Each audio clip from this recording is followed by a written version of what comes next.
Yahoo! The National Solidarity Party's Nicole Seah visited the Yahoo Southeast Asia office in Singapore.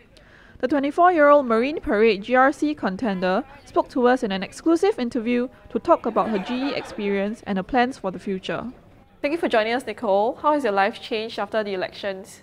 I think when I first decided to stand up as a candidate, I knew that there would be some sort of exposure and scrutiny, but I mean to what extent and the magnitude of it was really something that I never really expected. So it's really been life-changing, to say the least. But I think right now what I've seen is that I do have this responsibility to really live up to furthering this cause even more. And I think that with regards to being a voice not just for the youth, but for other demographics, other segments of society, I feel that I need to really stand up and continue speaking up for their rights. Could you have imagined the impact you had on social media and the general elections? I think social media has been a very interesting phenomenon. Back when it first came on the scene in Singapore in about 2007, I think many people took it with a pinch of salt. Later on, they saw how it would transform America, how Obama got elected and all. But I think people were still thinking that within the context of Singapore, we are still so self-censoring, we still have this climate of fear. That's what people are talking about. So they were thinking that maybe people would censor themselves in social media, but we see that that's not the case. In fact, social media has perhaps been one of the more authentic platforms where there's been a lot of discourse, a lot of exchanging of views. Maybe some of these views have been constructive, they've been concrete. Maybe some of them are just out to create unnecessary noise. But in any case, that's really a representation of what authentic discourse is supposed to be like in society. On the topic of social media, you talked about political donations done through Facebook, and considering the netizens' reactions towards it, do you think you can handle it differently?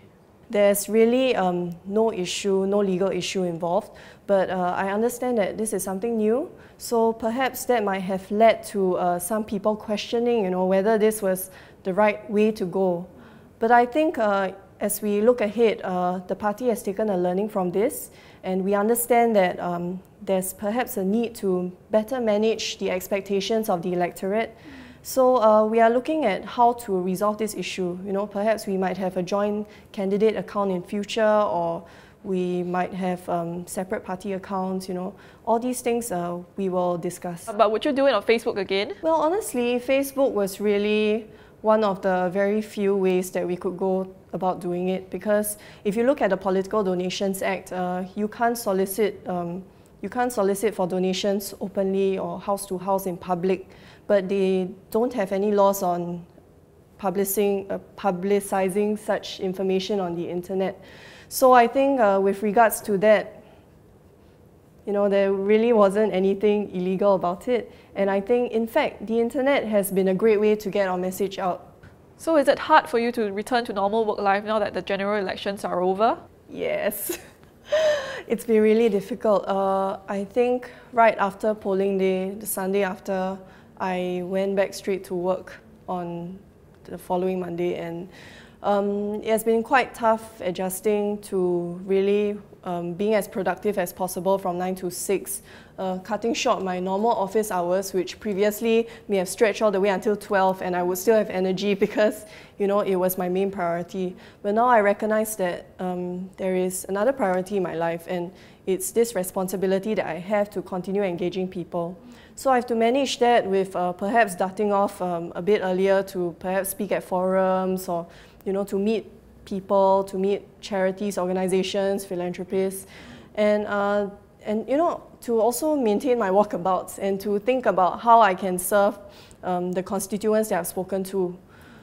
So it's been quite hard, it's been quite a tough balancing act, but I think my employers have been really, really gracious about it. They've been really nice and really accommodating, very supportive, so I'm very thankful for that. Nicole, thank you for coming. We're very glad to have you here.